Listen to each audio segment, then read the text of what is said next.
Hello guys, welcome to Sports Psychology Screencast. Focus of today's topic or tomorrow's topic is going to be social facilitation. Social facilitation basically translates to the audience and the effect that has on our arousal and therefore performance. So focus is going to be what are the positive and negative effects of audience on performance. Second thing we're going to have a look at is describing the drive theory of social facilitation, which is identical to the drive theory of arousal we did last year, but the difference is that we're looking directly at the audience as the reason for an increase in arousal, and we'll have a look at the factors that will dictate whether performance increases or decreases. Finally, we're going to have a look at, penultimately, we're going to have a look at causes and effects of a social facilitation theory called evaluation apprehension. So what causes you to feel that apprehension when you evaluate it, e.g. when a scout's there to watch you, when you're being assessed by a teacher, and then the effects of that.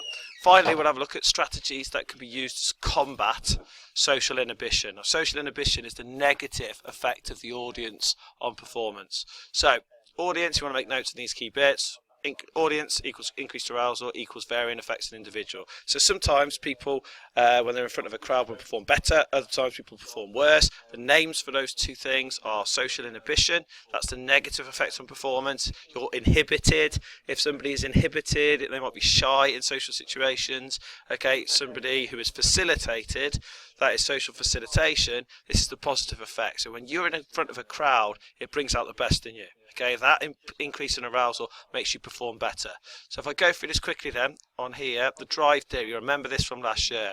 This theory proposes that when the audience is present, and this is the only thing you've got to add from last year, arousal increases. Now this leads to an accentuated or increased performance of the dominant response. And remember that key thing from last year. It's your dominant response that is key.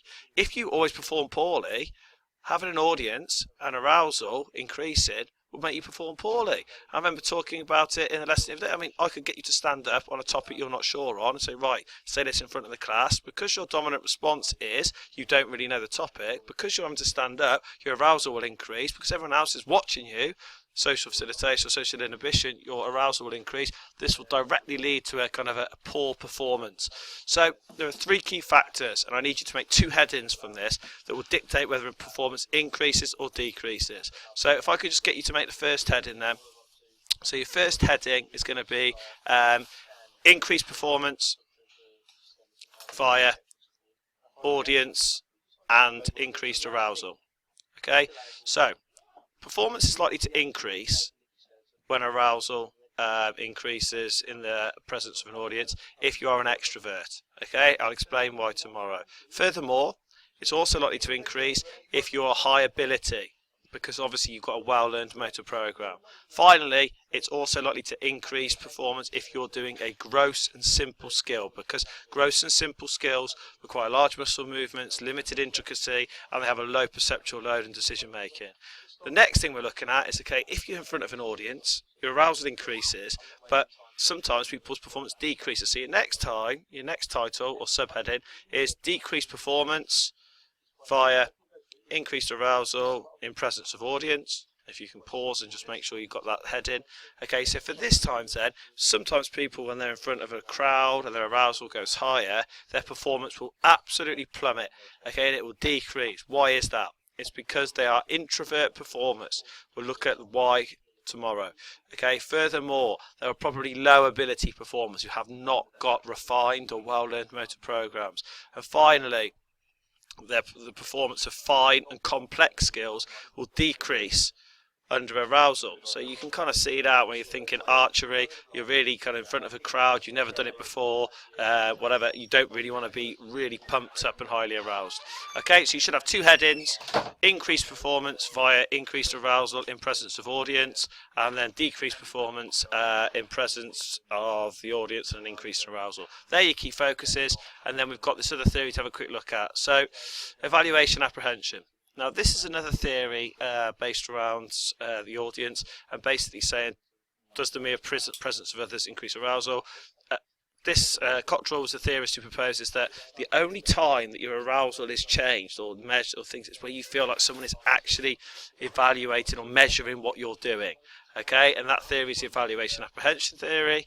So if I just quickly go on to there, the key causes of evaluation apprehension are that you perceive the perception of being judged, and it has to be by a significant other. It's not really a bother if it's one of your friends, if it's vicarious. That doesn't really bother you. That's not going to lead to a spike in arousal.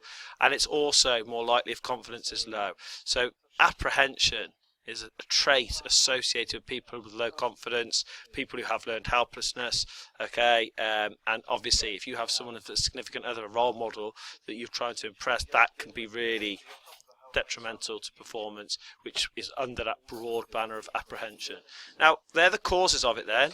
Scout comes to watch, okay, they are a significant other, okay, you're being judged, and finally you've got low confidence. Those three things in combination are the massive cause of this concept of evaluation or apprehension type of anxiety. So the effects are that it will directly increase your anxiety, which is the negative psychological state, okay. It will lead to you avoiding the situation, e.g. you might ask to be subbed, you don't want to play, you don't want to go to the lesson because you feel like you're being judged, and then finally the biggest one of all is it can lead to withdrawal from a balanced, active, healthy lifestyle or sport, and again that term learned helplessness can become apparent. Okay, thank you very much. Make notes on these please. You need to have notes on social inhibition, social facilitation, drive theory, increased performance linked to drive theory, 3 variables, and then decreased performance linked to the 3 variables, and then quickly evaluation apprehension as a theory. We'll look at methods